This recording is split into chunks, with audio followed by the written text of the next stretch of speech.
kemuliaan buat Tuhan yang paling baik. Saudara silakan duduk saudara. Saya sangat mencintai penyembahan. Dan saya memang hamba Tuhan, tapi saya gak pernah mau kehilangan panggilan saya sebagai worshiper. Saya gak pernah mau kehilangan. Saya gak mimpin pujian lagi di gereja. Tapi saya selalu pengen menyembah bersama dengan semua tim musik.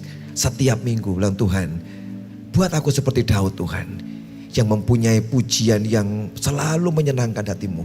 Itu kerinduan saya. Makanya tiap kali ada waktu penyembahan saudara, itu waktu yang saya paling suka. Kenapa?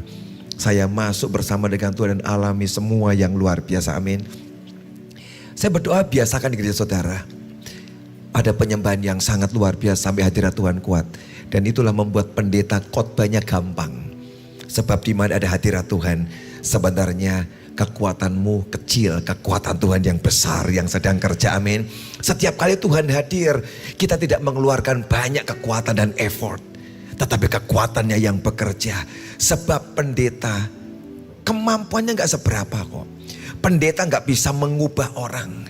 Tapi Tuhan, Roh Kudusnya bisa mengubah orang. Amin. Karena itu saya selalu berharap pada Dia, Tuhan, Engkau tahu aku punya banyak kekurangan, gak cukup kuat. Tapi Engkaulah Roh Kudus yang sangat kuat. Tiap kali Kau datang akan mengubah hidup kami.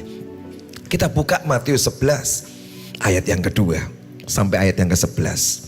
Matius 11 ayat 2 sampai dengan ayat yang ke-11.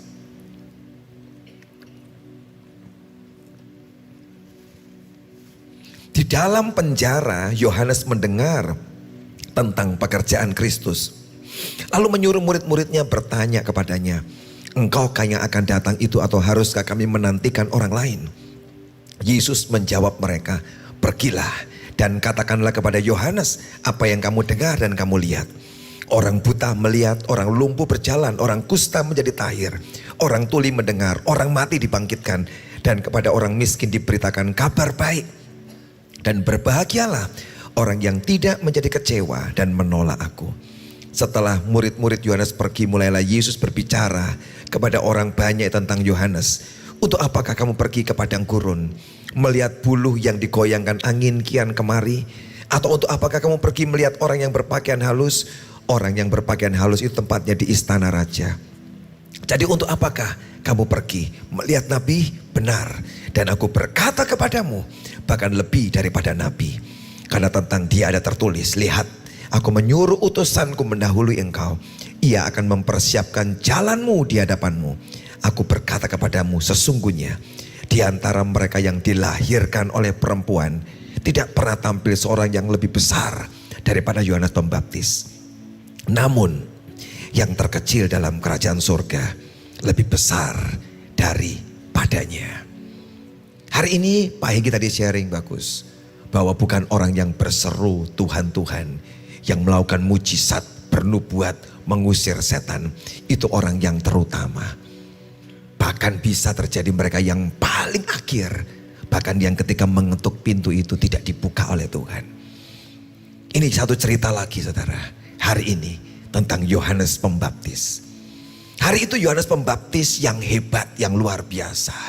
Pengkhotbah yang dahsyat itu. Yang khotbah di padang gurun, ada ribuan orang mendengar dia bertobat dibaptis. Bahkan ahli Taurat, orang Farisi datang pada dia. Orang-orang berdosa datang antri di padang gurun. Dan dia dilayani, mereka dilayani. Dan mereka bertobat hari itu dan percaya kepada Tuhan Yesus. Lewat Yohanes Pembaptis. Hamba Tuhan besar ini, nabi Tuhan yang besar ini, dia begitu luar biasa. Tapi satu kali terjadi. Alkitab berkata di dalam penjara Yohanes mendengar tentang pekerjaan Kristus. Tapi sebuah keadaan membuat hari itu orang yang hebat itu terpenjara. Nabi yang hebat itu terpenjara hari itu. Dan apa yang dibuat di penjara? Dia tidak bisa khotbah lagi seperti di padang gurun. Dia tidak lihat lagi di penjara ada orang bertobat. Dia tidak lihat lagi orang-orang datang memberi diri dibaptis. Sebab hari itu dia sedang di dalam penjara. Dan itulah saat yang paling berat buat Yohanes Pembaptis. Orang yang hebat itu. Di sana Dia cuma mungkin duduk dan tidak berbuat apa-apa. Tiba-tiba dia berpikir, untuk apa aku ada kalau ujungnya cuman aku di tempat ini dan tidak lagi berguna. Di sana dia berhenti. Tapi dia mendengar dari penjara tentang pekerjaan Kristus yang sangat besar, yang sangat ajaib. Dia melihat Tuhan Yesus mentobatkan orang. Orang buta dicelikkan, orang lumpuh berjalan, bahkan orang mati dibangkitkan. Dan pada orang-orang berdosa diberikan kabar baik dan mereka dilepaskan. Tapi dia sendiri sedang dipenjara. Pertanyaannya hari ini, apa yang sedang memenjarakan hidup saudara? Mungkin hari ini kita semua ini orang bebas, bisa melayani kemanapun. Tapi ada penjara yang mengerikan. Bukan yang dari besi, tapi penjara yang sedang memenjarakan pikiranmu dan hatimu. Yang kau berkata, aku tidak bisa berbuat apa-apa lagi. Hidupku cuma ini. Cuman inilah. Inilah memang keadaanku dan nasibku. Memang seperti ini aku tinggal di desa. Memang harus menderita. Tidak punya apa-apa. Dan tidak ada pelayan yang besar. Jemaat dengan sangat kecil. Cuma ini. Dan tiba-tiba penjara di pikiran dan hatimu itu sedang memberikan kotak dalam hidupmu. Dan tiba-tiba kau berkata, gak bisa apa-apa lagi aku. Ya cuman ini. Dan tiba-tiba ada pendeta-pendeta yang berkata, kau merenungi nasibmu dan berkata, memang seperti inilah aku. Memang seperti inilah hidupku. Tapi tidak kok saudara. Sebenarnya kau harus menembus penjara-penjara hidupmu, amin. Semua cara berpikir yang sedang membatasi hidupmu. Sebab aku percaya, saya percaya Tuhan pengen memakai engkau dengan cara yang dahsyat, yang luar biasa, amin. Engkau harus punya kekuatan dalam rohmu. 3 hari ini Tuhan sedang memberikan kuasa, otoritas, impartasi yang kuat untuk kau menjebol setiap pintu-pintu penjara, amin. Dan kau keluar dan mengalami terobosan dalam hidup dan pelayananmu. Firman Tuhan diberikan begitu banyak. Kalau engkau bersatu, ekonomi yang berat, yang sukar, persembahan yang sangat kecil, Tuhan bisa buat mujizat, amin. Kalau engkau bersatu dan mau bertobat dengan istrimu bersatu, saya percaya semua penjara ekonomi yang berkata kamu gereja miskin, kamu pendeta miskin akan dijebol oleh Tuhan, amin. Dan kau akan mengalami terobosan yang dahsyat. Saudara bersyukur ada firman-firman yang keras, firman pengajaran yang menembus. Saya diberkati kok saudara. Dan saya percaya setiap firman disampaikan itu seperti sedang menjebol setiap penjara-penjara hidupmu, amin. Dan saya berdoa saudara pulang tidak ada lagi penjara yang memenjarakan hidupmu, amin. Engkau akan terobos semua penjara itu. Dan kau akan jadi orang-orang yang bebas. Di tempat itulah, di tempat penjara itu tiba-tiba Yohanes dia suruh muridnya, kamu pergi tanya kepada Yesus yang sedang mengerjakan pekerjaan besar itu.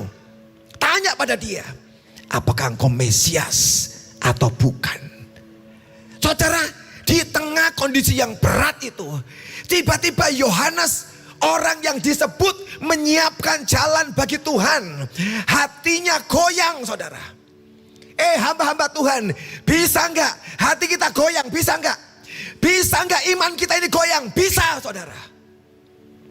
Tidak ada orang yang cukup kuat mempertahankan imanmu selain Tuhan yang menolong engkau menjaga imanmu tetap kuat. Ada banyak hal yang bisa menghantam hidupmu dan membuat goyah di dalam. Nabi besar ini, Tuhan Yesus sebut ini nabi terbesar. Hari itu goyang hatinya. Dia berkata pada muridnya, tanya, apakah dia Mesias? Apakah kurang bukti saudara? Yohanes ketika masih dalam kandungan dan ketika Maria datang, Elisabet ketemu dengan Maria, dia bayi dalam perutnya Elisabet, Yohanes melonjak karena dia tahu ibu dari juru selamat Mesias sedang bertemu dengan dia. Dan dia di dalam kandungan, sejak dalam kandungan ini orang sudah hebat, amin. Dan dia kelahirannya dinubuatkan, ini anak mujizat. Sebab ayah dan ibunya sudah terlalu tua, mandul, tapi anak ini lahir. Kurang apa saudara? Sejak di kandungan ada janji yang hebat saudara. Tapi janji Tuhan yang hebat dalam hidupmu tidak menjamin kau jadi orang hebat. Kalau engkau tidak berjuang sungguh-sungguh, amin. Saudara, hari ini semua kita harus berjuang. Jangan dengarkan cuma nubuatan, oh bernubuat bagus nubuatannya, janjinya bagus, dan engkau santai, tidak bisa. Bahkan setiap janji, nubuatan yang hebat yang pernah turun dalam hidupmu, kalau tidak disertai dengan sebuah perjuangan dalam hidupmu, maka semua janji itu bisa gugur. Sebab saudara tahu, setan akan kerja keras untuk orang-orang yang punya nubuatan panggilan yang besar. Setan akan menyerang, menghancurkan dia, supaya semua janji Tuhan gugur. Di dalam kandungan, orang ini dapat yang besar. Dan Tuhan ngomong pada dia, Mesias siapkan jalannya. Dan Yohanes tunjuk Tuhan Yesus ketika datang di satu kota satu kali. Inilah ada domba Allah yang menghapus dosa seluruh dunia. Amin. Dia yang mengucapkan anak domba Allah yang akan jadi Mesias penebus. Apa kurang?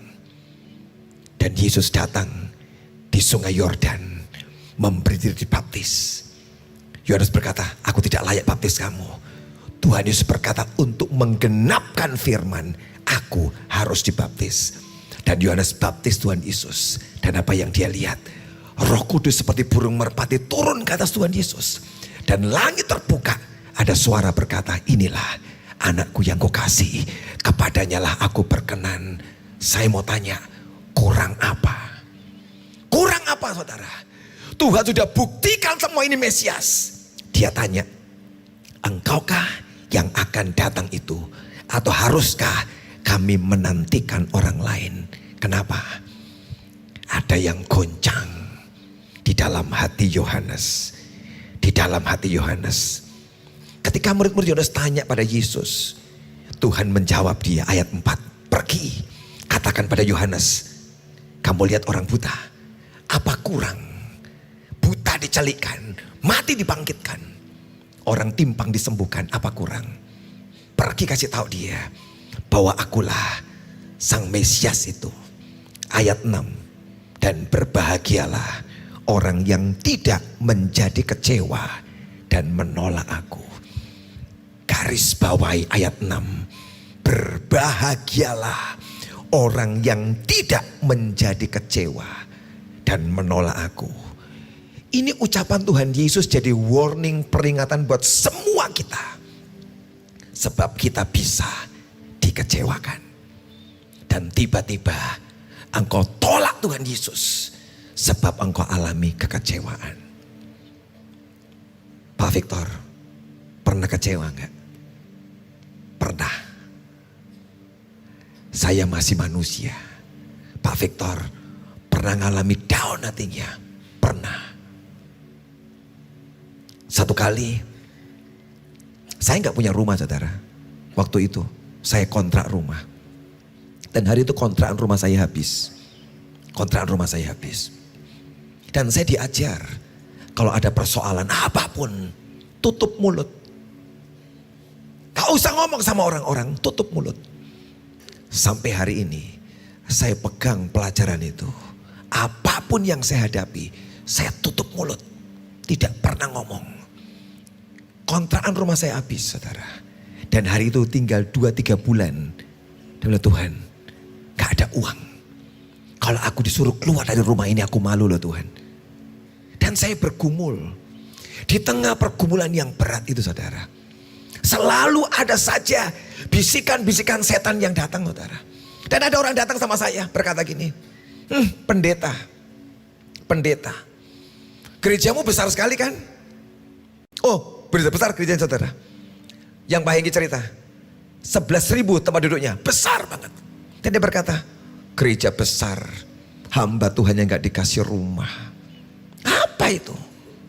Saudara, itu perkataan mengiritasi hati saya, nembus, masuk. Loh, kenapa dia bicara di saat saya punya persoalan? Setan tahu waktu terbaik. Kalau saya punya rumah, semua baik, dia tidak akan bicara itu, saudara. Dia bisa bicara tepat ketika sedang bergumul, gak punya uang untuk kontrak rumah. Dan orang datang, pendeta gak punya rumah. Dan pendetamu juga gak urusin kamu. Kamu gak dikontrakin rumah, gak dibeliin rumah. Pergi orangnya. Masuk satu. Orang kedua datang lagi. Orang gereja lain berkata, apa ini? Pendeta. Aku yang tolong dia, tidak ditolong pendetanya sendiri. Saudara, kenapa bisa 2 orang datang tiba-tiba di saat itu? Dan tiba-tiba itu masuk dalam hati saya. Nah ini saudara, sebuah trap jebakan dia pasang di depan kita. Hari itu ada sebuah pilihan buat saya. Menjadi kecewa. Aku melayani Engkau Tuhan. Kenapa cuman urusan rumah kau tidak ngurusin aku Tuhan? Saya bisa protes, saya bisa marah, saya bisa kecewa dengan Tuhan. Ini kan hal kecil Tuhan, kau bisa buat. Kenapa kau tidak tolong aku? Tapi hari itu saya memilih Tuhan. Aku tidak tahu semua ini. I don't understand. But I trust you. Aku tidak tahu Tuhan. Tapi aku percaya kepadamu. Satu malam saya gak bisa tidur saudara. Saya gelisah. Dan pagi hari saya bangun. Satu pertanyaan bagus dari Tuhan bertanya pada saya. Kenapa kamu gak bisa tidur? Saya bilang Tuhan, kau tahu kan? Rumah mau habis, gak ada uang. Dan dia berkata bagus. Apakah pagi ini uangnya datang?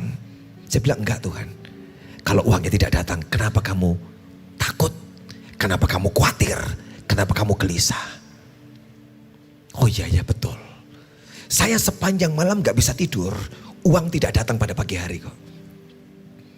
Perkataan Tuhan itu saudara. Membangkitkan iman saya berkata Tuhan. Aku tidak mau takut dan khawatir. Aku mau percaya kepadamu. Dan saya tidak bicara pada siapapun. Termasuk pendeta saya hari itu. Bahwa saya sedang tidak punya duit dan akan diusir dari rumah itu. Tapi yang hebat adalah Tuhan. Detik saya mengubah sikap hati saya. Tiba-tiba ada orang datang berkata, Pak Victor, kamu perlu rumah? Kamu pakai rumahku. Aku pindah ke rumah baru dan rumahku kosong. Kamu masuk ke rumah itu. Gak usah bawa perabot. Karena itu rumah sudah lengkap semua isinya. Dan saya ngomong sama istri saya, kita pindah. Dan saya masuk ke rumah itu saudara. Saya gak usah bawa barang-barang saya dari rumah lama. Semua sudah penuh dengan perabot. Tinggal bawa baju, saya masuk ke rumah itu. Tidak perlu duit. Dia langsung siapkan rumahnya. Dan masalah saya selesai. Setan memberikan jebakan. Tapi pandai-pandailah menghindar semua jebakan yang Tuhan katakan. Kekecewaan dan menolak aku. Sebab setiap kali kita kecewa dengan keadaan kita. Kita hamba betul selalu akan tembak Tuhan. Betul? Keadaanmu tidak baik, kau kecewa. Dan pasti ujungnya kau marah sama Tuhan. Dan kau tolak dia. Kenapa kau tidak menolong aku Tuhan?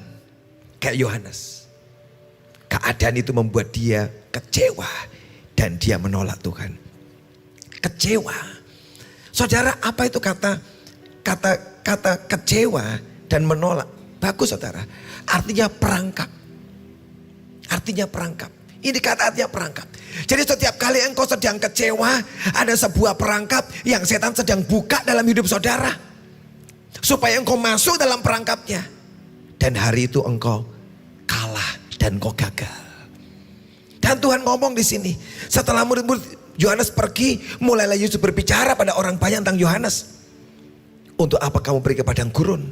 Melihat buluh yang digoyangkan angin kian kemari. Yohanes, Yesus ngomong, sedang seperti buluh. Apa itu buluh? Seperti rumput ilalang yang digoyang kian kemari. Tergantung anginnya. Betul? Rumput ilalang itu kalau angin berhembus ke sana, dia akan ke sana. Betul? Angin ke sana, dia ke sana. Ini orang hatinya lagi diombang-ambingkan oleh keadaan. Kalau keadaannya baik, dia bersuka cita bersyukur. Kalau keadaan sedang gak baik, dia sedang ngomel, marah. Saudara, dalam hidup kita sama, betul? Kadang-kadang kalau keadaan baik, persembahan banyak, banyak sekali persembahan. Oh, kita berucap syukur, oh kita senang. Begitu kadang-kadang persembahan menurun di gereja, kita langsung terpengaruh oleh keadaan. Hati kita ini terpengaruh oleh yang di luar. Tapi Tapi kalau engkau memutuskan Tuhan, aku tidak mau kecewa dengan keadaan, dengan apa yang ada, tapi aku mau memilih untuk percaya kepadamu, maka Tuhan akan bisa membuat mujizat dalam hidup saudara. Memang hamba Tuhan itu hidupnya selalu pakai iman. Betul? Hidupnya selalu pakai iman. Jujur, kalau Pak Benny pengusaha, dia pakai iman juga sih ya kan. Tapi dia lebih enak sih ya kan. Dia harus kerja keras gitu, oke. Tapi kita hamba Tuhan kan, kita gak kerja ya kan. Kadang-kadang banyak kita yang gak kerja. Kemarin Pak Benny bagus share, kalau kamu di desa di mana, ayo sambil kamu pelayanan kerja gak apa-apa. Kadang-kadang ada hamba Tuhan yang gak punya kerjaan lain, cuman melayani. Mengandalkan iman saudara. Mengandalkan persembahan mungkin yang ada. Dan tiba-tiba kau tahu Tuhan, ini gimana persoalan ini. Hidup kita oleh iman kadang-kadang di desa-desa ini, ya kan. Mau tidak mau hatimu harus kuat dan tidak gampang terombang-ambing oleh keadaan. Di hari pertama saya khotbah, jadilah punya iman yang kuat, supaya lewat iman yang kuat kita berkenan atau menyenangkan hati Tuhan. Amin. Kalau engkau bisa menyenangkan hati Tuhan, Tuhan akan memberikan banyak mujizat, keajaiban dalam hidup saudara. Yang dia inginkan, jangan kecewa dan menolak Tuhan. Jangan kecewa dan menolak Tuhan. Hari itu Yohanes dalam kondisi yang sangat sukar dan berat saudara. Kenapa? Kecewa. Hari ini hati-hati dengan jebakan kekecewaan. Ada banyak yang bisa buat kecewa kita. Sepanjang hari ini tentang keluarga, betul? Pasanganmu, keluargamu, keuangan, jemaatmu bisa membuat saudara kecewa. Dan pendeta adalah orang yang paling gampang dikecewakan. Amin. Amin Pak, amin. Pendeta orang yang gampang dikecewakan. Kenapa? Sebab kita berpikir kita ini orang baik-baik, betul? Karena kau merasa baik, kita gampang dikecewakan. Saya juga termasuk orang gampang dikecewakan loh. Saya menolong orang-orang di kampung memberikan beasiswa. Dan satu kali ada orang tua yang kami sedang tawar-menawar beasiswa. Dia ngomong sama saya, Pak, anak saya 3 mau sekolah di sini. Oke, sekolah. Dan orang tua itu tawar. Kami kasih harga yang sangat murah. Cuma 50.000. Uang sekolahnya itu murah banget kan. 50.000 untuk uang sekolahnya. Setelah ngomong itu, selesai 50.000 ya Pak. Ya, tiba-tiba dia ngomong, pendeta tidak punya kasih, dia pengen gratis. Di depan orang saya dikata-katain loh, pendeta tidak punya kasih. Kalau saudara gimana perasaanmu? Engkau sudah kasih harga murah, 50.000 bayar uang sekolah kan murah. Harusnya sekian ratus ribu. Dia ngomong sama saya, pendeta tidak punya kasih. Saudara, itu hati saya marah saudara di situ. Kurang ngajar ini orang tua. Saya akan keluarkan anak dari sekolah. Karena saya berhak. Nah itu loh. Saya berhak. Saya sudah baik dan saya berhak mengeluarkan anak ini. Sepanjang malam itu muncul di sini. Saya keluarkan anaknya. Tapi malam itu saya dengar suara Tuhan halus di hati saya. Pertanyaannya bagus. Siapa yang salah? Anaknya atau bapaknya? Bapaknya Tuhan. Kenapa kamu keluarkan anaknya? Loh, saudara, kalau Tuhan itu dia kasih pertanyaan hebat selalu. Yang salah siapa? Apakah anaknya salah? Tidak Tuhan. Anaknya cuma diam, tidak marah, tidak ngata-ngatain saya. Bapaknya. Yang kamu keluarkan harusnya bapaknya dari sekolahmu, bukan anaknya. Saya bertobat. Bertobat, Tuhan ampuni. Kenapa saya kecewa? Saya merasa baik. Saya merasa baik. Sudah tolong dia. Dan dia nyakiti saya. Kecewa. Bapak pendeta, Ibu pendeta. Kalau kau merasa baik, itu bahaya dalam hidupmu. Tidak ada orang baik. Betul? Tapi kalau engkau taruh hidupmu merendah selalu. Tidak merasa hebat, berjasa, baik. Ketika engkau ada orang yang berlaku kurang baik, engkau tidak apa-apa, tidak apa-apa. Ampuni, ampuni, tidak apa-apa. Tapi perasaan berkata aku ini orang baik, itu seringkali akan mengecewakan kita. Mengecewakan kita. Dan kau akan dibuat goyah dan kecewa. Mazmur 37. Mazmur 37 ayat 23 dan 24. Tuhan menetapkan langkah-langkah orang yang hidupnya berkenan kepadanya. Apabila ia jatuh, tidaklah sampai tergeletak, sebab Tuhan menopang tangannya. Kekecewaan seperti batu yang sedang pengen menjegal hidup saudara. Supaya apa? Engkau jatuh. Tapi dikatakan Tuhan akan angkat engkau supaya jangan sampai engkau tergeletak, sebab Tuhan menopang tangannya. Amin. Tadi Pak Benny bagus cerita di belakang. Dia berkata ada pendeta yang nyaris bercerai gara-gara uang. Nyaris bercerai gara-gara uang. Dan Pak Benny telepon, Pak Benny bagaimana ini Pak Benny? Kami punya masalah. Dan hari itu Pak Benny menolong, mengkonseling orang yang mau bercerai ini. Dan sang suami berkata, selain ini satu lagi masalah ekonomi Pak Benny. Kalau saya ditolong masalah ekonomi, selesai. Apa Pak? Ini Pak, kami ini punya masalah uang 30 juta. Kalau Bapak bisa kasih kami, masalah keluarga selesai Pak. Aduh, Pak Benny berdoa sama Tuhan, gimana ini? Dan Tuhan berkata, kirim saja. Gak usah ikut-ikut. Cari masalah. Itu aja yang bermasalah. Ini kan kalau saudara gak punya masalah, jangan ikut-ikut. Berarti cari masalah. Ketika dia telepon Pak Benny, digerakkan Tuhan dan tolong dia. Dan ketika ditolong, oke, saya mau tolong kamu. Asal kamu dengan istrimu pulih. Suruh pulang istrimu. Istri telepon, mama pulang. Ada yang mau kasih 30 juta kalau mama pulang. Wih, langsung si istri, ya papa saya pulang. Pulang saudara. Itu mujizat saudara. Ternyata bukan cuma Tuhan yang bisa menolong, uang juga bisa menolong memulihkan keluarga. Dan hari itu pulanglah sang istri. Video call. Nah ya kan. Nah di sini perlu video call. Pulang bener gak? Di syuting suami istri, oh ya sudah pulang. Tapi puji Tuhan.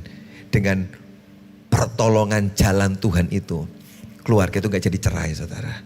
Dan dipulihkan kembali. Ya, kadang-kadang uang sedikit menolong saudara. Tapi gak selama-lamanya. Dalam kasus itu Tuhan pakai cara itu. Tuhan punya banyak cara kok saudara. Untuk menolong kehidupan kita. Tapi dia mau katakan jangan engkau kecewa. Jangan engkau kecewa. Untuk apa kamu ke padang gurun melihat bulu yang digoyangkan angin kian kemari? Sebab orang itu sedang goyah. Ayat 8. Untuk apa kamu pergi? Melihat orang berpakaian halus. Orang berpakaian halus tempatnya di istana raja. Jadi untuk apa kamu pergi? Melihat nabi. Benar. Dan aku berkata kepadamu, bahkan lebih daripada nabi. Karena tentang dia tertulis, aku menyuruh utusan mendahului engkau. Ia akan mempersiapkan jalanmu di depanmu.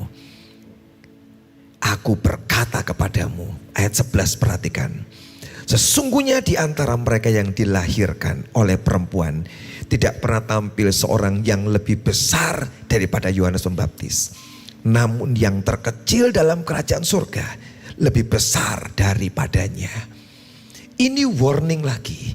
Yang tadi dia kecewa, jangan kecewa dan menolak Tuhan. Peringatan satu lagi. Dia orang terhebat yang dilahirkan. Tetapi dalam kerajaan surga, orang yang paling kecil di kerajaan surga lebih besar daripada Yohanes Pembaptis. Kenapa? Kan dia orang hebat Tuhan. Orang luar biasa. Kenapa dalam kerajaan surga orang yang terkecil? Sebab di kerajaan surga ada ranking saudara. Jadi saudara jangan pikir di kerajaan surga semua sama rata, semua enggak. Di kerajaan surga orang yang bersungguh-sungguh hati cari Tuhan, melayani Tuhan, akan dapat sebuah kedudukan yang lebih tinggi. Orang yang asal cari Tuhan rendah kedudukannya. Enggak sama. Kalau sama kita sembarang aja saudara hidupnya. Enggak. Di kerajaan surga ada banyak level. Orang yang sungguh-sungguh, bahkan Alkitab berkatakan didudukan di tahta memerintah bersama dengan Tuhan Yesus. Betul? Hari ini Kejar, inginkan Tuhan, aku pengen cinta Engkau. Aku pengen melayani Engkau sungguh-sungguh dengan Engkau.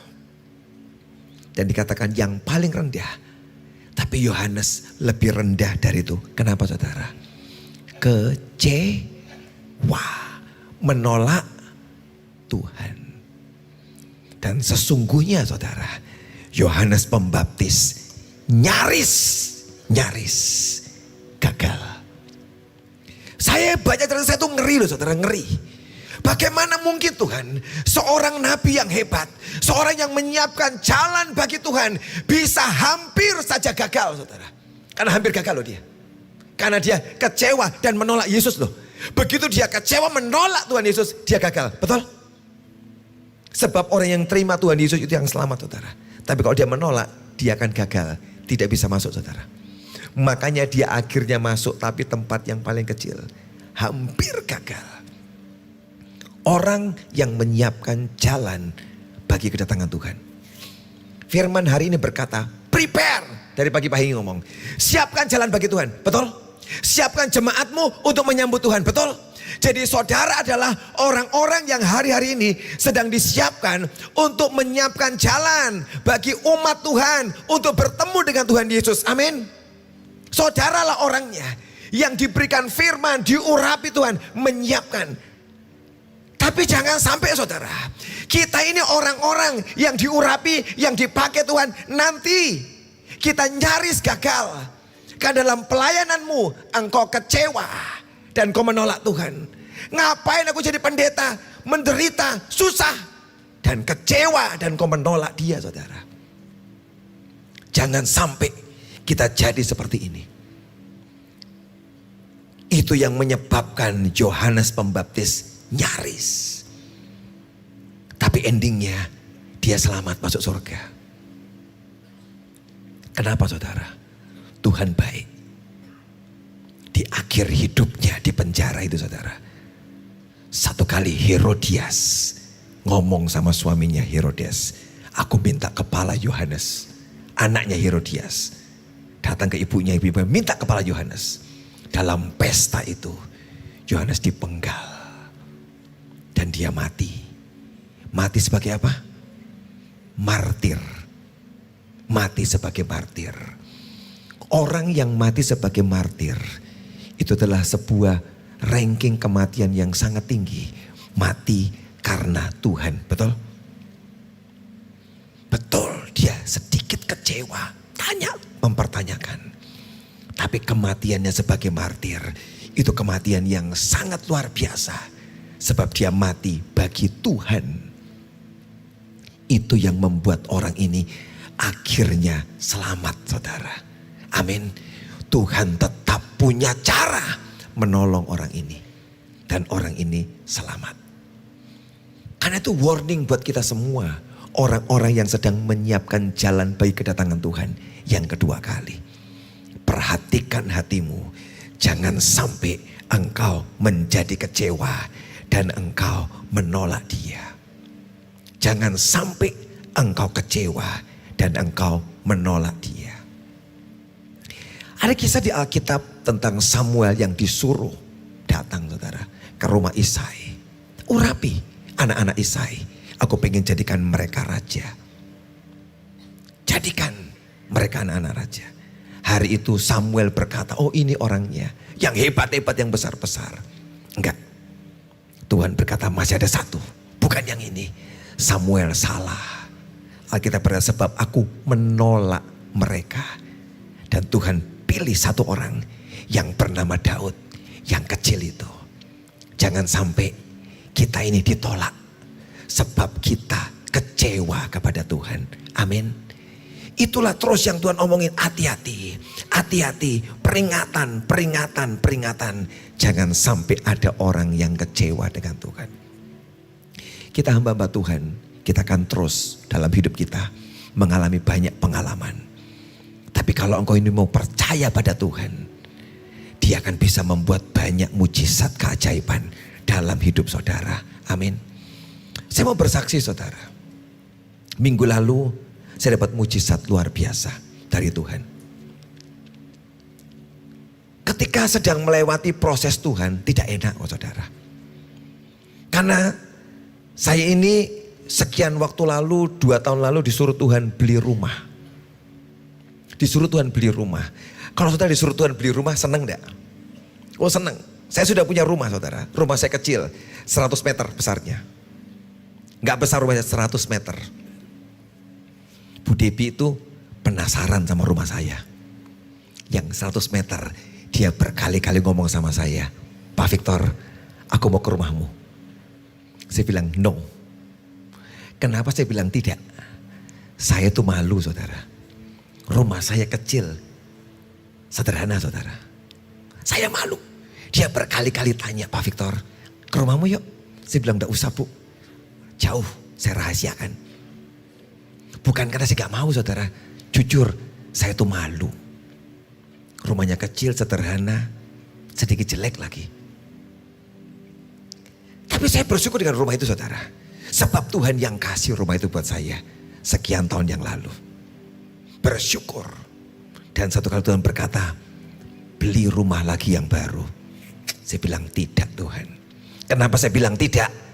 Jujur, saya malas beriman. Itulah hidup kita. Sebab kalau dia berkata beli rumah baru, itu belum tahu, belum tentu dia kasih duit tuh. Dan dia bilang beli. Saya bilang Tuhan aku malas beriman, saya gak mau. Dan saya tidak mau pergi cari rumah. Gak mau. Karena saya tahu ini pasti ini perjalanan iman lagi. Saudara, banyak hamba Tuhan yang kecewa dan lelah dengan perjalanan iman. Tiap kali pengen apa harus beriman. Pengen ini harus beriman. Dan kok capek. Di sini saya tahu ada banyak hamba Tuhan yang capek dengan beriman, betul? Dan kau berkata pret mungkin dengan iman. Ngapain beriman? Lebih enak, lebih gampang. Ada orang kaya kasih duit, selesai masalah saya. Daripada saya beriman. Saudara, banyak orang kehilangan imannya. Tuhan Yesus ngomong, apa kalau aku datang ke dalam dunia ini, yang kedua kali aku masih menemukan orang beriman. Dia sampai pertanyakan itu saudara. Dan saya jujur, saya ngomong Tuhan, aku ini capek beriman. Loh saudara betul, saya berkali-kali beriman dan berhasil saudara. Tapi saudara pikir dari percaya sampai jadi itu susah bos prosesnya. Susah bos, gak langsung. Dapat ini deg-degan bos. Bisa bayar gak? Bener, ketika gedung kantor, terus gedung sekolah, panti asuhan disuruh bangun Tuhan dengan uang tidak ada di kas. Apakah deg-degan? Deg-degan, takut. Jadi gak ya? Jadi gak ya? Ngelewati proses, akhirnya jadi. Akhirnya jadi sih saudara. Tapi ketika melewati, takut gak? Deg-degan gak? Deg-degan. Dan saya benci dengan perasaan itu saudara. Saya benci. Saya suka kalau bisa datanglah uang, selesai semua. Saya tahu semua di sini pengen yang sama kan? Kalau bisa semua selesai, ada uangnya langsung. Tapi bukan kita Tuhannya. Kan dia Tuhannya, dia yang berhak atur. Dan dia berkata, kamu cari rumah. Saya gak mau. Sampai Tuhan cari gara-gara. Dia buat perumahan saya banjir terus. Saya tuh ya kalau keluar rumah harus pakai sepatu boot segini. Lewat di atas air. Bukan berjalan di atas air, berjalan di dalam air. Beda. Kalau Petrus di atas air, saya di dalam air. Segini. Lewat. Mau ke kantor, pas musim hujan banjir. Mau ke gereja banjir, sepatu boot terus pakainya. Di situ saya tahu, dia sedang bicara. Orang keras kepala, saya kirim banjir. Saudara mungkin orang lebih baik daripada saya ya. Saya keras kepala. Udah diomongin Tuhan gak mau. Setelah banjir terus, baru saya sadar, oke Tuhan, saya mau taat. Dan saya cari rumah. Saya lihat di perumahan-perumahan, wow, lumayan harganya, miliar semua. Aduh Tuhan, gak ada. Dan uang gak datang loh saudara. Kalau uang datang saya langsung beli, gak ada. Sampai saya putus asa, selesai, saya berhenti mencari rumah. Karena harganya terlalu mahal. Saya bilang, Tuhan aku udah cari rumah dan harganya mahal dan gak ada duitnya. Udah selesai. Dan saya kembali nganggur di rumah. Gak mau cari lagi. Karena toh percuma gak ada uangnya. Sampai ada seorang teman datang ke rumah. Pak Victor, ada tanah bagus. Dan saya dibawa lihat, ya sudahlah, saya lihat. Ya bagus ya. Harganya sekian Pak, aduh uangnya juga gak ada. Tapi saya belajar percaya pada Tuhan, hari Tuhan. Ini uang tidak ada. Tapi aku mau melangkah dengan iman Tuhan hari ini. Walaupun uang tidak ada. Apa yang saya buat saudara? Saya jual mobil saya. Ada sedikit uang di tabungan saya ambil. Semua saya kumpulkan segenap kekuatan. Tetap tidak cukup. Gimana ya Tuhan? Tapi setelah saya melangkah itu ke notaris. Puji Tuhan. Ada uang. Bisa bayar tanah. Selesai. Saya dapat sertifikat. Dan dalam 3 bulan saya bisa melunasi tanah itu saudara. 3 bulan dapat sertifikat. Tapi saya kan gak bisa tinggal di atas tanah tuh saudara. Ya kan? Saya kan gak mungkin tinggal di atas tanah. Saya mesti membangun tanah itu. Dan hari itu saya bilang Tuhan, terima kasih mujizat pertama sudah terjadi. Tapi aku perlu yang kedua, membangun rumah ini. Bagaimana cara membangunnya? Saya pergi bank, istri saya pergi bank. Atur KPR, ya kan? Supaya bisa membangun itu. Ketika sudah mengajukan KPR, tanya pemborong berapa? Sekian, oke. Aku sudah KPR ke bank, nanti kamu yang bangun. Ya, siap. Tiba-tiba orang yang mau bangun, pemborong berkata, Pak Victor, kamu jangan utang bank. Pendeta tidak boleh utang. Loh, terus gimana? Biarkan aku yang membangun rumahmu. Aku yang bangun rumahmu. Bayarnya gampang. Jangan. Saudara pendeta itu, saya belajar. Sungkan, tidak pengen. Kalau kamu minjemin aku uang untuk membangun rumah ini. Nanti uangmu berhenti. Karena saya tidak tahu berapa lama bisa bayar kamu kembali. Kalau di bank saya tidak sungkan dengan bank. Dengan kamu saya sangat sungkan. Saya bilang tidak usah. Dan dia suami istri mendesak. Pokoknya kami bilang tidak. Sampai sekian waktu. Baru akhirnya saya menerima dengan istri. Ya sudah, boleh bangun. Dibangun saudara. Dibilang tenang. Bayarnya nanti sesuai berkat Tuhan. Amin. Ada mujizat. Tapi saya ini hamba Tuhan yang sungkan. Gak enak saudara. Jemaat saya utang sama dia. Gak enak hati saya. Bilang Tuhan tolong berkati aku. Supaya selesai saya bisa cepat bayar. Desember tahun lalu. Saya masuk saudara, ke rumah itu selesai, rumahnya baru, 2 tingkat. Saudara. Dan saya masuk saudara, belum selesai ceritanya. Jangan tepuk tangan, tidak seru. Saya masuk, saya bilang Tuhan ini bayarnya gimana ini tiap bulan. Tapi gini, miliki sebuah sikap hati yang benar, attitude. Kalau engkau punya pinjaman, punya utang, bayar kalau punya uang. Tiap kali berkat Tuhan datang. Saya gak pikir belanja, gak keluar negeri kemana, enggak. Saya ambil uang itu, saya store ke dia. Selalu tiap kali ada berkat. Selalu saya ingat saya ini punya pinjaman dengan orang itu. Walaupun dia berkata, ini bukan pinjaman. Bukan pinjaman, saya tidak akan pernah nagih kamu. Oke, tapi tiap kali ada uang, saya kasih ke dia. Saya belajar menjaga integritas hidup saya. Ada orang yang cari kesempatan. Tuh gak ditagih kan? Pakai aja buat yang lain. Beli ini, beli itu. Tidak. Saya tidak buat yang lain. Tiap kali ada uang, saya kasih ke dia. Saya bilang Tuhan, buat mujizat. Desember saya masih bagi Tuhan, ini lama loh aku bisa bayar dia. Tapi saudara tahu,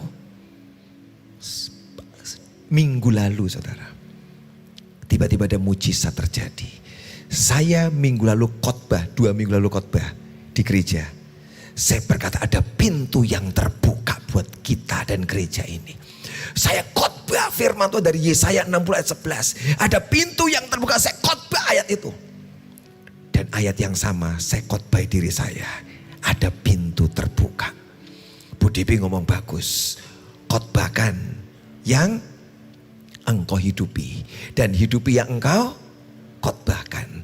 Khotbahkan yang engkau hidupi. Dan hidupi yang engkau khotbahkan. Tiap kali saya khotbah, saya tidak khotbah pada jemaat kok. Setiap kali saya khotbah, pertama kali yang saya khotbah diri saya sendiri. Victor ingat, lu punya tanggungan banyak. Ada pintu dibuka buat kamu. Saya bilang, yes aku percaya Tuhan. Sambil saya teriak-teriak, pintu terbuka. Saya bilang, pintumu terbuka, pintumu terbuka. Pintu terbuka, pintu berkat. Dan hari Minggu itu terjadi saya khotbah. Hari Senin ada mujizat saudara. Malam-malam tiba-tiba istri saya berkata, Yang, ada orang WA aku, dia ngomong transfer kamu katanya. Masa? Iya, cek. Saya cek saudara. Waktu dicek, ada sejumlah uang masuk ke rekening saya. Istri saya langsung WA orangnya. Bu, maaf, di rekening suami saya ada uang masuk. Ini uang sebenarnya untuk siapa? Untuk gereja atau untuk suami saya? Tolong, kami tidak mau salah. Kalau ini buat gereja, kami akan transfer ke gereja. Kami tidak mau salah. Orang yang menjawab, kamu berdua hamba Tuhan yang takut akan Tuhan. Bahkan uang di rekeningmu, kamu tetap tanya, Bu, apa ndak salah transfer? Kok ke saya, bukan ke gereja? Dia berkata, kamu berdua hamba Tuhan yang takut akan Tuhan. Dan dia berkata, Tuhan suruh saya kasih ke Pak Victor. Karena saya Tuhan ngomong, dia punya kesusahan. Saya tidak ngomong sama siapa-siapa. Tapi Tuhan tahu. Dan malam itu saya bayarkan untuk rumah saya lunas, saudara. Lunas. Lunas. Saya bilang, Tuhan, Engkau Tuhan yang ajaib. Aku tidak ngomong kepada jemaat. Pak Hengki ngomong, Pak Victor, lu jangan omong-omong ke jemaat dulu ya. Takutnya dikira kamu minta-minta duit. Iya betul, saya senang sama dia. Aku tidak akan bersaksi loh. Saya bisa masuk rumah baru, bangun rumah kan harus bersaksi kan. Saya tutup mulut. Kenapa? Sebab belum lunas. Nanti dikira pendeta bersaksi, saudara saya diberkati Tuhan. Saya dibangunkan orang, sekian ratus juta saya masih utang. Saya mau bayar, tapi belum ada uang. Nah, bersaksi di belakang kesaksian ada apa? Udang di balik rempeyek, udang di balik batu. Saya tutup mulut, tidak ngomong sama jemaat. Jemaat orang-orang kaya, mereka punya banyak. Kalau saya ngomong, mungkin bisa ditolong dengan cepat. Tapi gini saudara, saya punya komitmen dalam hati saya. Tuhan, aku kan hambamu, bukan hamba manusia. Aku ini hambamu. Kalau ada apa-apa, aku harus datang kepada Engkau, Tuanku. Amin. Hamba-hamba Tuhan. Nama kita ini apa? Hamba Tuhan. Pertama yang harus tahu persoalanmu dan pergumulanmu adalah Tuhanmu. Dan dia akan bertanggung jawab kepada hidup kita semua. Sebab kita ini adalah hambanya. Dia Tuhan kita. Saya cuma ngomong, Tuhan, Engkau tahu persoalanku. Jemaat tidak perlu tahu pergumulan pendetanya. Aku yang harus tolong pergumulan jemaat. Tapi jemaat tidak usah tahu pergumulan pendetanya. Biar antara kita berdua saja. Dan saya bicara pada dia, kau yang tolong aku. Dan dalam 9 bulan dia selesaikan dengan sangat ajaib. Saya pikir tidak mungkin. Akan cukup lama. Tapi tahukah saudara, kalau engkau percaya pada Tuhanmu ini dan engkau tidak kecewa pada dia, dia bisa membuat mujizat dalam hidupmu. Amin. Dia bisa buat mujizat. Saya punya begitu banyak cerita keajaiban yang saya tidak pernah cerita pada manusia dan orang tentang pergumulan saya. Tapi di tempat secret place, di tempat rahasia, saya bicara pada Bapak saya. Tuhan, kau tahu keadaanku, engkau tahu. Dan dia yang bicara pada banyak orang. Dia pakai banyak cara untuk menolong hambanya ini. Supaya saya tertolong. Saya bisa ambil banyak fasilitas di gereja. Ada banyak uang di gereja. Benar tidak? Ini uang Tuhan, bukan uangku. Saya ambil secukupnya untuk saya bisa makan dan sekolahkan anak saya. Sisanya tidak ada. Setiap bulan saya hanya gajian untuk saya bisa makan dan anak saya sekolah. Pak, kan gereja besar Pak. Ini uangnya sangat banyak. Ya. Tapi saya memutuskan aku bukan hamba uang. Aku hamba Tuhan. Aku hamba Tuhan dan bukan hamba uang. Saya mendisiplin diri saya sendiri. Jadi orang yang takut akan Tuhan dan tidak sembarangan dengan setiap persembahan yang Tuhan taruh. Di situ saya tahu saya jadi orang yang dipercayai Tuhan. Amin. Kita percaya Tuhan, di khotbah saya hari pertama bagus. Dan dia memberikan sesuai ukuran imanmu dia beri. Tapi kalau engkau dipercayai Tuhan, yang sedang dia berikan unlimited, tanpa batas, limitless, yang dia berikan dalam hidup saudara. Amin. Jadilah orang yang dipercayai Tuhan. Amin. Jangan kecewa menghadapi apapun juga. Jangan kecewa. Kuatkan, teguhkan hatimu dan kau akan berhasil. Yosua pernah sedih dan mungkin kecewa karena janji Tuhan membawa Israel masuk tanah Kanaan. Di tengah jalan Musa mati. Yosua paling terpukul dan mungkin dia kecewa dengan Tuhan. Kenapa dia mati Tuhan? Musanya takut, kecewa, campur jadi satu. Sampai Tuhan berkata, Yosua, kuatkan, teguhkan hatimu. Mungkin perkataan yang sama cocok buat semua kita yang hadir hari ini. Kuatkan, teguhkan hatimu. Kuatkan, teguhkan hatimu. Kadang-kadang tidak ada yang bisa memberikan kekuatan buat engkau. Kadang-kadang engkaulah yang harus menguatkan dirimu sendiri. Amin. Ada saat-saat saya takut. Ada saat-saat saya gentar. Dan tidak ada yang tahu keadaan saya. Cuma antara saya dengan Tuhan. Tolong hambamu Tuhan. Melewati jalan ini Tuhan. Supaya aku bisa sampai ke ujung. Dengan sebuah kekuatan. Kuatkan, teguhkan hatiku. Yosua yang mungkin takut, gentar dan kecewa. Tuhan berkata, Yosua, seberangi Yordan. Seberangi Yordan. Dia takut sebab dia masih muda. Tidak punya pengalaman seperti Musa. Seberangi Yordan. Dia tidak tahu bagaimana cara menyeberangi Yordan. Dengan membawa hampir 2 juta orang menyeberangi Yordan. Tapi ketika dia datang ke Tuhan dan tidak ada orang yang menolong Yosua, cuma dia sendirian. Tapi bagus saudara, sendiri itu selalu bagus. Karena kau tidak bisa mengharapkan orang lain antara engkau dengan Tuhan. Amin. Sendiri itu bagus. Tidak bisa minta tolong orang, kita dan Tuhan. Saya pernah melewati sendiri saudara. Ketika menjadi misionaris di satu negara, di Palau. Baru 1 minggu masuk ke negara itu jadi misionaris. Saya, istri saya dengan anak saya umur 3 tahun masuk ke negara itu. Bahasa Inggris, saya nggak bagus Inggris saya. Masuk ke sana. Dan apa yang terjadi? Satu kali istri saya nggak enak perutnya. Pergi ke rumah sakit di sana. Diperiksa dokter. Perutnya di USG diperiksa. Dan dokter berkata, kamu hamil.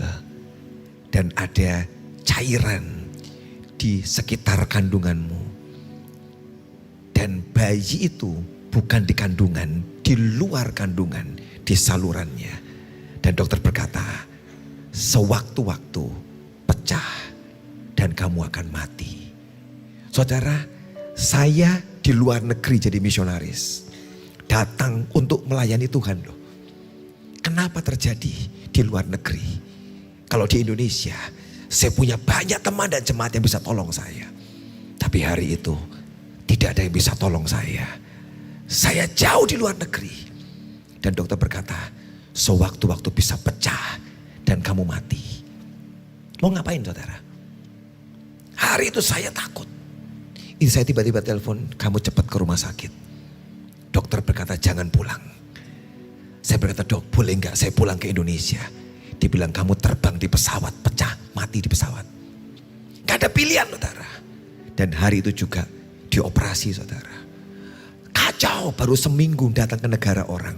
Harus melewati dengan biaya yang sangat besar di luar negeri. Uang kami gak seberapa saudara. Tapi saya tahu hari itu, saya gak pernah bisa lupa. Di apartemen itu, dengan anak 3 tahun. Saya cuci piring. Dan saya tahu, di saat saya sendirian Tuhan, I don't understand. Aku tidak tahu Tuhan. Saya rasa ada hadirat Tuhan yang turun dari kepala saya ngalir. Hadiratnya turun di dapur itu. Saya cuci piring. Ada rasa damai sejahtera yang kuat turun. Dan dia berkata, jangan takut. Jangan takut. Cuma sepotong kata yang dia katakan. Jangan takut. Selesai saya ke rumah sakit. Dokter berkata, kami perlu darah untuk istrimu. Cari darah. Saya bilang, dok, di mana aku cari darah? Ini negara orang, tidak ada yang bisa tolong kami. Kami baru seminggu gak kenal siapa-siapa. Tapi dia gak bisa bantu cariin darah. Saya harus cari darah untuk operasinya. Ada orang lokal berkata, Pastor, aku akan tolong kamu, cariin kamu darah. Aku ke pelabuhan ya. Saya bilang, kenapa ke pelabuhan? Gak apa-apa, aku ke pelabuhan sekarang. Ini ibu pergi ke pelabuhan. Di pelabuhan kemudian dia datang. Dan dia telepon saya berkata, aku dapat. Saya bahagia banget. Aku dapat orang yang akan nolong kamu. Memberikan darah untuk operasi istrimu. Dan ada rombongan datang saudara. Di negara itu. Ada satu kapal Korea yang penuh misionaris yang hari itu mendarat. Dan teman saya ini orang lokal teriak, ada misionaris Indonesia yang akan dioperasi istrinya, perlu darah, tolong. Dan orang-orang ini datang ke rumah sakit, ke tempat saya. Waktu saya ketemu, saya kaget saudara. Kenapa? Murid sekolah Alkitab saya muncul di depan saya. Beberapa murid sekolah Alkitab saya muncul. Pastor Victor, kamu di sini? Ya. Dan mereka berkata, kami hari ini baru mendarat di kapal ini dan kami dengar ada misionaris Indonesia yang perlu darah dan kami ke rumah sakit langsung. Murid saya datang di tempat itu. Saudara bayangkan, saya di negara lain, ada kapal Korea mengangkut murid saya. Hari itu sandar di tempat yang sama dan dia turun, dia sumbangkan darahnya. Di situ saya lihat Tuhan, Engkau Tuhan yang hidup, amin. Bahkan dia bisa kirim, dia tahu semua diatur. Dengan sangat sempurna, perfect plan. Rencana yang sempurna. Saya pikir Tuhan, aku sendiri dan terlupakan. Tapi Tuhan berkata, you are not alone. Kamu gak sendirian. Aku bersama dengan kamu. Saudara, sendiri itu sangat bagus. Sebab itulah waktunya kau berikan tempat buat Tuhan untuk datang dalam hidupmu dan pegang tanganmu dan berkata, jalan anakku. Amin. Saya sering harus sendirian. Tapi saya tahu berkali-kali tangan yang berlobang itu pegang tangan saya berkata, jalan. Jalan, jalan anakku, jalan. Dan tangan yang sama akan pegang hidupmu juga hari ini. Dan dia berkata, don't give up, jangan menyerah. Jangan menyerah, jangan menyerah. Pertandingan kita masih panjang. Jangan menyerah. Pertandingan kita masih panjang, jangan menyerah. Tapi dia berjanji, aku akan menyertai engkau sampai kesudahan zaman. Dia berjanji, Tuhan kau janji pada kami, sampai kesudahan zaman kau tetap pegang kami. Dan dia adalah promise keeper, pemegang janji, amin. Kalau dia berani janji, dia pasti berani menggenapi dalam hidup kita. Saat engkau sendirian, Dia akan jalan dengan engkau. Yusuf sendiri di penjara. Dia tahu dia akan mati membusuk di penjara. Alone, sendiri. Sampai Tuhan buka pintu penjara dan angkat narapidana itu yang akan mati di penjara menjadi Perdana Menteri di Mesir. Dan dia beri makan seluruh keluarganya. Orang yang harusnya mati, justru dia memberikan kehidupan buat keluarganya dan seluruh Mesir. Di penjara, alone, sendiri. Daud sendirian di lembah Soko menghadapi Goliat sendiri. Tidak satu pun tentara Israel menyertai dia, sendiri. Tapi Tuhan bersama dengan dia hari itu, menemani dia. Esther sendiri menghadap raja. Dia takut. Saudara pikir dia bangga? Tidak, dia takut. Kalau sampai dikatakan Pak Hengki dia ditolak, disingkirkan, selesai nasibnya. Dia takut sendiri. Tapi ada Tuhan yang tidak kelihatan, yang dampingi Esther. Don't worry, jangan takut putriku, jangan takut. Aku akan jadi orang nomor 2 di media Persia. Don't be afraid my daughter. Jangan takut Esther. Aku akan jadi orang nomor 2. Ada tangan yang gak kelihatan, yang di kitab Esther gak ada nama Tuhan. Tapi yang tidak kelihatan sedang pegang tangan anak perempuan itu. Jangan. Engkau akan menang. Engkau akan menang. Saudara, dia akan menemani hidupmu sampai engkau menang, menyelesaikan pertandinganmu. Amin. Dia akan mendampingi engkau karena engkau adalah son and daughter. Engkau adalah anak laki-laki, anak perempuannya Tuhan. Dia tidak akan biarkan engkau di tengah jalan berhenti dan engkau gagal di sana. Dia akan pegang engkau, dia pegang tanganmu sampai engkau berhasil melewati semua. Jangan takut dan jangan kecewa. Dia akan dampingi engkau. Sekalipun kau berkata, aku sendiri Tuhan, aku takut. Kalau engkau takut, ngomong, aku takut Tuhan. Kalau engkau tidak beriman, ngomong, Tuhan, aku tidak beriman. Kalau engkau gentar, ngomong, Tuhan, aku gentar. Kalau engkau kecewa, ngomong, Tuhan, aku kecewa. Dia hanya perlu kamu jujur dengan hatimu, ngomong, Tuhan, aku takut. Tuhan, aku gak punya iman. Saya lihat baca cerita di Alkitab. Ada seorang bapak yang anaknya sakit keras dan dia sangat tersiksa. Tuhan ngomong, percaya gak engkau bahwa anakmu sembuh? Dia bilang, tolong aku Tuhan. Yang tidak percaya ini, tolong aku Tuhan. Dan anaknya sembuh loh saudara. Tapi dia jujur ngomong, tolong aku yang tidak percaya ini. Saudara pikir saya ini orang hebat? Tidak. Saya bukan orang hebat.